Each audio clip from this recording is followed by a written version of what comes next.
കാർഷിക വിളയുടെ ഉൽപാദന വിപണന രംഗത്ത് 40 വർഷത്തെ പ്രവർത്തന പാരമ്പര്യവുമായി Bismillah rubber nursery. Bismillah rubber nursery, farm and gardens, Vaniyambalam. Nilambur നിയോജക മണ്ഡലത്തിലെ പൊതുമരാമത്ത് വകുപ്പ് പ്രവൃത്തികൾ വേഗത്തിലാക്കാൻ ആര്യാടൻ ഷൗക്കത്ത് MLA അധ്യക്ഷതയിൽ ചേർന്ന വകുപ്പ് തല ഉദ്യോഗസ്ഥരുടെ അവലോകന യോഗത്തിൽ തീരുമാനമായി. നിർമ്മാണം പൂർത്തീകരിച്ച അകമ്പാടം പാതാർ റോഡ് ഉദ്ഘാടനവും ഉപ്പട ചെമ്പൻകൊല്ലി റോഡിന്റെ പ്രവൃത്തി ഉദ്ഘാടനവും 28-ന് നടക്കും. 2019 പ്രളയത്തിൽ തകർന്ന മുണ്ടേരി ഉരുട്ടുകുത്തി കടവിലെ പാലം പണി ഏപ്രിൽ മാസത്തോടെ പൂർത്തിയാകും. നിലമ്പൂർ ബൈപ്പാസിന് ഭൂമി വിട്ടു നൽകിയവർക്കുള്ള നഷ്ടപരിഹാര വിതരണം ഈ മാസത്തോടെ പൂർത്തിയാക്കും. ബൈപ്പാസ് നിർമ്മാണത്തിനായി സാങ്കേതികാനുമതിയും ഭരണാനുമതിയും ലഭിച്ചിട്ടുണ്ട്. എടക്കര ബൈപ്പാസ് 2ാം ഘട്ട നിർമ്മാണം ഉടൻ ആരംഭിക്കും. 5 കോടി രൂപ ചെലവിടുന്ന താഴേച്ചന്തക്കുന്ന് വെളിയന്തൂർ റോഡ് നവീകരണം അടുത്ത ആഴ്ച ആരംഭിക്കും. തൃക്കൈക്കുത്ത് പാലത്തിന്റെ അപ്രോച്ച് റോഡ് നിർമ്മാണം ആരംഭിച്ചു. എടക്കര ആയുർവേദ ആശുപത്രി നിർമ്മാണം വേഗത്തിലാക്കും.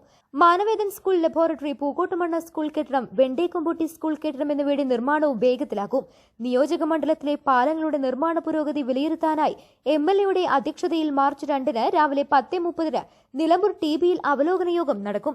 യോഗത്തിൽ പൊതുമരാമത്ത് കെട്ടിട വിഭാഗം executive engineer K. Muhammad Ismail, road വിഭാഗം assistant executive engineer KS Sajeev, assistant executive Justin Francis, കെട്ടിട വിഭാഗം AE M. Ajisha, works AE K. Anoop, പാലങ്ങൾ വിഭാഗം AE Manjeri TR Jithin, KRFP AE CT Muhsin, ഓവർസിയർമാരായ MG Haridas, O. Sachin, M. Vinod, Fasal Rahman, K. Raveendran തുടങ്ങിയവർ പങ്കെടുത്തു.